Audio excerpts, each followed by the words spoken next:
మీరు F1 car ని చూసినప్పుడు ముందు వింగ్ ని చూసి అది స్టైల్ కోసం ఉందేమో అనుకున్నారు కదా, కానీ షాకింగ్ విషయం ఏంటంటే ఈ చిన్న పార్ట్ ఎంటైర్ రేస్ ని మార్చేస్తుంది. ఒక చిన్న డ్యామేజ్ జరగడం వల్ల కార్ బ్యాలెన్స్, గ్రిప్, టర్న్స్ లో సరిగ్గా మళ్ళకపోవడం లాంటివి చాలా జరుగుతాయి. ఫ్రంట్ వింగ్ లో అసలు సీక్రెట్ ఏంటి ఈ రోజు కంప్లీట్ గా చూసేద్దాం.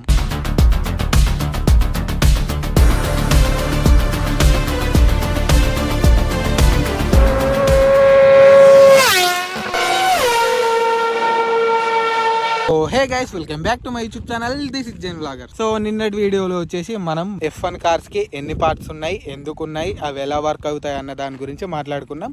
సో ఈ రోజు వీడియోలో ఫ్రంట్ వింగ్ గురించి అసలైన నిజాలు మాట్లాడుకుందాం. సో ఫ్రంట్ వింగ్ ఎక్కడ ఉంటుంది? సో మనందరికి తెలుసు ఫ్రంట్ వింగ్ అంటే ఫ్రంట్ లోనే ఉంటుంది. ఫ్రంట్ వింగ్ కార్ కు ముందు లోయెస్ట్ పొజిషన్ లో ఉంటుంది. ఆల్మోస్ట్ ట్రాక్ కు దగ్గరగా ఉంటుంది. అది కార్ ఫేస్ లాగా ఇమాజిన్ చేసుకోండి. మనం బైక్ మీద వెళ్తుంటే ఎయిర్ మనకు టచ్ అయితే మనం ఫీల్ అవుతాం కదా, కార్ కి ఫస్ట్ ఎయిర్ టచ్ చేసే ప్లేసే ఫ్రంట్ వింగ్. అది ఒక చిన్న పార్ట్ లాగా కనిపించినా సరే F1 లో చాలా పవర్ఫుల్ కాంపోనెంట్.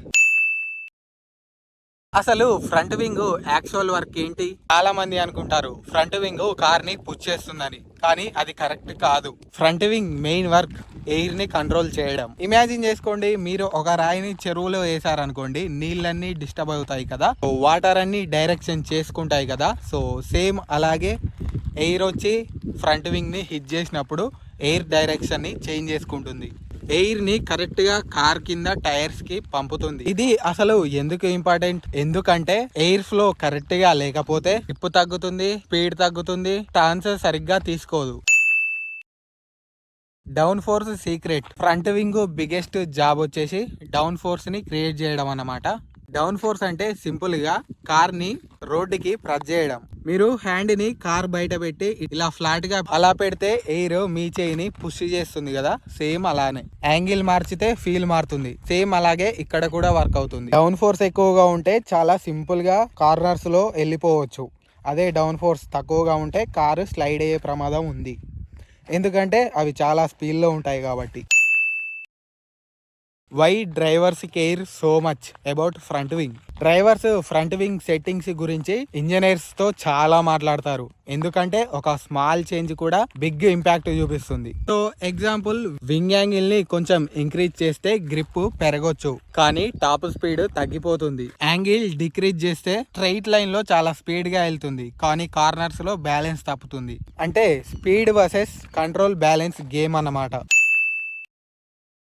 ఒకవేళ ఫ్రంట్ వింగ్ డ్యామేజ్ అయితే ఏమవుతుంది? కొన్నిసార్లు రేస్ స్టార్టింగ్ లో కార్స్ టచ్ అవుతాయి, అప్పుడు ఫ్రంట్ వింగ్ డ్యామేజ్ అయ్యే ఛాన్స్ ఉంది. మీరు అనుకోవచ్చు స్మాల్ డ్యామేజే కదా, స్మాల్ పీసెసేగా అని. ఆ చిన్న స్మాల్ పీసెస్ కి పెద్ద ప్రాబ్లం ఏముంటుంది అని. కానీ F1 లో స్మాల్ ప్రాబ్లమే చాలా పెద్ద ఇంపాక్ట్ చూపిస్తుంది. డ్యామేజ్ అవ్వడం వల్ల ఎఫెక్ట్స్ ఏమేమి ఉంటాయంటే, కార్ బ్యాలెన్స్ చేంజ్ అవుతుంది, గ్రిప్ తగ్గిపోతుంది, టైర్స్ ఫాస్ట్ గా వేర్ అవుతాయి, ల్యాప్ టైం అంతా స్లో అయిపోతుంది. సో ఇలా డ్యామేజ్ అయినప్పుడు డ్రైవర్స్ అందరూ పిట్ స్టాప్ కి వెళ్ళి వింగ్ ని చేంజ్ చేసుకోవాల్సి వస్తుంది.